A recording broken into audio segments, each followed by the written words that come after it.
হেই viewers, চিনামিনি নিপ্পনের নতুন আরেকটি ব্লগে আপনাদের সবাইকে জানাচ্ছি অনেক অনেক প্রীতি আর শুভেচ্ছা। কেমন আছেন আপনারা সবাই? হ্যাঁ, আমাদেরও দিনকাল ভালোই যাচ্ছে। আর এই ব্লগটা দেখে আপনারা বিশেষ করে যারা জাপানে থাকবেন বুঝতেই পেরে গেছেন এইটা হচ্ছে জাপানের চেরি ব্লসম টাইমের ভিডিও। বিভিন্ন ব্যস্ততার কারণে চেরি ব্লসমের এই ভিডিওটার কথা আমি ভুলেই গিয়েছিলাম। তো আমি আমার গ্যালারি স্ক্রল করতে করতে দেখি যে আমার এই ভিডিওটা আছে, তো তাই আমি আজকে এই ভিডিওটা আপনাদের জন্য আপলোড করলাম। পৃথিবীর অন্যান্য যে কোনো দেশের থেকে জাপানের চেরি ব্লসম হচ্ছে খুবই একটা বিখ্যাত ইভেন্ট। চেরি ব্লসম পৃথিবীর অন্যান্য সব কান্ট্রিতে হয় না, যেমন আমেরিকাতে হয়, কোরিয়াতে হয়, চায়নাতে হয়, বাট জাপানের যে চেরি ব্লসমটা হয় সেটা রূপে মুগ্ধতায় একবারে অতুলনীয়। আমরা প্রতি বছরই চেরি ব্লসম দেখার জন্য জাপানের বিভিন্ন যে বিখ্যাত প্লেসগুলো থাকে সেগুলো খুঁজে বের করি, আর এই প্লেসটা হচ্ছে তার মধ্যে একটা অন্যতম প্লেস। জাপানের ইওয়াকুরা সিটিতে এই নদীর ধার দিয়ে বয়ে চলেছে হাজারে হাজারে অনেকগুলো চেরি গাছ।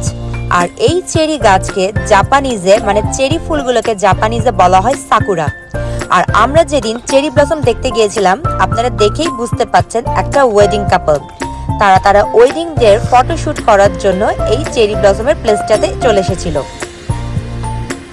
শুধু ওয়েডিং কাপল নয়, আরও বিভিন্ন কাপল তাদের মেমোরেবল দিনটাকে আরও মধুরময় করার জন্য এই চেরি ব্লসমের প্লেসটাকে খুঁজে নিয়েছিল।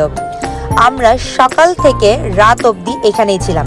সকালে যখন বেরিয়েছিলাম প্রচুর বৃষ্টি ছিল, বাট মাঝখানে বৃষ্টি একটু থেমেও ছিল, তাই যখনই বৃষ্টি থেমেছিল তখনই আমরা বেরিয়ে এই চেরি গাছের সাথে খুবই সুন্দর সুন্দর ফটো সেশনও করেছিলাম।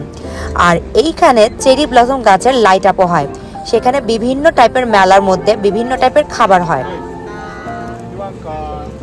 তাই আমার মেয়ে তার ইচ্ছে হয়েছিল এই চকোলেট মেলন পানটা খাবেন।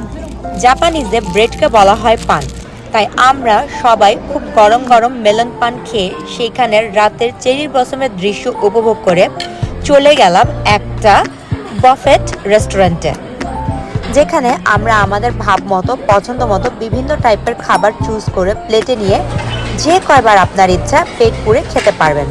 আর আমার সবচেয়ে ফেভারিট ছিল এই ক্যান্ডি ফ্লস বানানোর জায়গাটা, যেখানে নিজের হাত দিয়ে নিজের মনের মাধুরী দিয়ে আমি হাওয়াই মিঠাই বানাতে পারি। প্রফেশনালদের মতো এত সুন্দর হয়নি, বাট খুব একটা খারাপও হয়নি। আজকের ভিডিও এই পর্যন্তই। আপনারা সবাই ভালো থাকবেন। নেক্সট ব্লগ দেখার আমন্ত্রণ।